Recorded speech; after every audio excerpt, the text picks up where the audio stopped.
Sir, இந்த சென்னையில் வழக்கறிஞரோட வாகனத்தை வந்து இருசக்கர வாகனம் வந்து திருமாவளவன் கார் வந்து அவரோட கார் வந்து மோதுற காட்சிகள்லாம் பார்த்தோம். இந்த நிலையில் திருமாவளவன் அவர்களே சொல்லியிருக்கிறாரு, என்னை வந்து முறைச்சாங்க, அதனால் 4 தட்டை தட்டணும் அப்படின்னு அவர் வாயிலே ஒப்புக்கொண்டார். இதில் வந்து போலீஸ் வந்து அவங்க வழக்கு பதிவு பண்ணலான்னு ஒரு குற்றச்சாட்டு. அவரு நான் தட்டுன்னு சொல்லல, நீங்க கதை விடாதீங்க. ஒரு தலைவர் போயிட்டு இருக்கோம், இப்ப நாங்களே போறோம், சில தொண்டர்கள் உணர்ச்சி மீதியால யாரோ ஒருவர் வந்து வழிமறித்தாலோ இல்ல வாகனத்தில் அடிபட்டாலோ அவர் ஏதாவது ஒரு கருத்து சொல்றப்ப தலைவர்கள் அமைதியாக இருந்தாலும் தொண்டர்கள் உணர்ச்சி வசப்பட்டு அவர்களிடம் கைகலப்புக்கு செல்வது எல்லா கட்சியும் நடக்குது. அதை நான் நியாயப்படுத்தல. அதே நேரத்தில் தலைவர்களாக இருப்பவர்கள், அதுக்கு தானே நம்மள தலைவர்களாக அவர்கள் ஏற்றுக்கொண்டார். தலைவர்கள் அதை தடுத்து நிறுத்தி அந்த பாதிக்கப்பட்டவருக்கு அவருக்கு எந்த பாதிப்பும் இல்லாமல் அவரை பாதுகாத்து அனுப்பியிருக்க வேண்டும். அதை விட்டுவிட்டு எங்கள் வண்டியில் அவர் வந்து இடிபட்டு அவர் முறைத்த காரணத்தினால் 4 தட்டு தட்டாங்கன்னு சொல்றது திருமாவளவன் போன்ற ஒரு சீசன்டு பொலிட்டீஷியனுக்கு அது நல்லதல்ல, அழகல்ல என்றுதான் நான் பார்க்கிறேன். அது ஒரு தவறான முன்னுதாரணமா போயிடும். அதிமுக ஆட்சி காலத்துல வாங்கின கடனுக்கு தான் நாங்க இப்போ வட்டி கட்டிருக்கோம் தங்கம் தென்னரசு சொல்லியிருக்காங்க. ஆமாங்க, கடந்த ஆட்சிகளில் வாங்கின கடனுக்கு தொடர்கின்ற ஆட்சி அது கடன் கட்டுவது கட்டிதான் ஆகணும். இப்ப 26க்கு பிறகு ஒரு புதிய அரசு அமைந்தால் இதுவரை கிட்டத்தட்ட 5 லட்சம் கோடி கடன் தமிழ்நாட்டிற்கு ஏற்பட்டிருக்கு. அதுக்கான வட்டியையும் அவர் கட்ட வேண்டும். குடும்பமானவரை கடனை அதிகரிக்காமல் இதை இலவசமாக அதை கொடுக்கிறோம் இதை கொடுக்கிறோங்கிற பேர்ல வளர்ச்சியை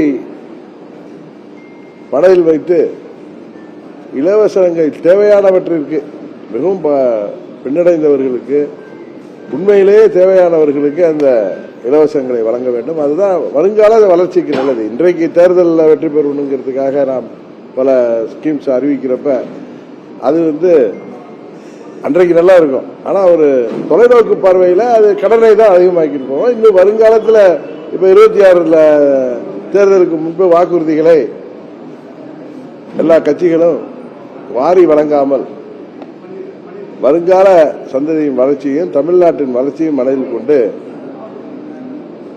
தேர்தல் வாக்குறுதிகளை குறிப்பாக இலவசங்கள் திட்டங்களை அறிவிக்க வேண்டும் என்பதுதான் எங்களுடைய கருத்து. விசிக ஆர்ப்பாட்டம் வந்து மதுரையில் நடைபெற்றது. அதில் ஒரு தொண்டர் என்ன சொல்றாருன்னா, திருமாவளவனுக்கு எதனா பிரச்சனைனா தீபாவளி வந்து பொதுமக்கள் கொண்டாட முடியாது, தமிழ்நாடு சம்பித்து போயிடும், பிரதமர் மோடி காரை வந்து மதிப்போம் சொல்லியிருக்காரு. சில தொண்டர்கள் சில கட்சிகள்ல இது மாதிரி கொஞ்சம் அறவட்டுத்தனமா பேசதான் செய்வாங்க. அது தலைவர்கள் தான் அதெல்லாம் கண்டிக்கணும். இப்ப எங்க கட்சியில சில தொண்டர்கள் வண்டியில நாங்க போயிட்டு இருக்கப்ப இது மாதிரி போய் யாராவது ஒருவர் இடையூறாக இருந்தா போய் அவங்கள்ட்ட கொஞ்சம் கரடு முரடா நடக்க போயிடுவாங்க. அது நம்ம பார்வைக்கு வர்ற போய் அங்கே இருக்கிற அடுத்த கட்ட தலைவர்களும் அதை தடுத்து இது போன்ற செயல்பாடுகள் இல்லாம பார்க்கணும். அதுதான் திருமாவளவன் அவர்களும் செய்திருக்க வேண்டும் என்பதுதான் என்னுடைய கருத்து. சமுதாய ரீதியா பிரச்சனை போயிட்டு இருக்கு சார். ஒரு தமிழகம் முழுவதுமே இப்ப திருமாவளவனை செஞ்சிட்டாங்க, அந்த சமுதாயத்தை சேர்ந்தவங்க இப்ப எதிர் சமுதாயத்தை சேர்ந்த ஆர்ப்பாட்டம், இது சோசியல் மீடியால ஒரு பெரிய சமுதாய ரீதியில பிரச்சனையா போயிட்டு இல்ல. இது எல்லோரும் இப்ப தமிழ்நாட்டில் கல்வி வளர்ச்சி அதிகமாயிட்டே போயிட்டு இருக்கு. இருந்தாலும் சில பாமரத்தனமான செயல்பாடுகளை தவிர்த்து சோசியல் மீடியால நல்ல விஷயங்கள் நிறைய வருது. அதே போல மக்களை குழப்புகின்ற விஷயங்களும் கலவரங்களை தூண்டுகின்ற விஷயங்களுமே வருது. அதனால எல்லோரும் நாம் அனைவருமே கொஞ்சம் பொறுப்புணர்வோடு சமூக பொறுப்புணர்வோடு நடந்து கொண்டால் இதெல்லாம் சரியாகும். குறிப்பாக எல்லாரும் வழிநடத்துகிற அந்த தலைவர்கள் அதை சரி செய்ய வேண்டும். சார், என்டிஏ கூட்டணியில கடந்த காலங்களில் வந்து நிறைய பேர் வந்து சிறிய கட்சிகள்லாம் வந்து அவங்களை கண்டுகொள்ளன்னு ஒரு குற்றச்சாட்டு இருக்கு. அது தெரியல, நீங்க என்டிஏ கூட்டணியை சேர்ந்தவங்களை தான் கேட்கணும். தீபாவளி வாழ்த்துக்கள். தீபாவளி வாழ்த்துக்கள்.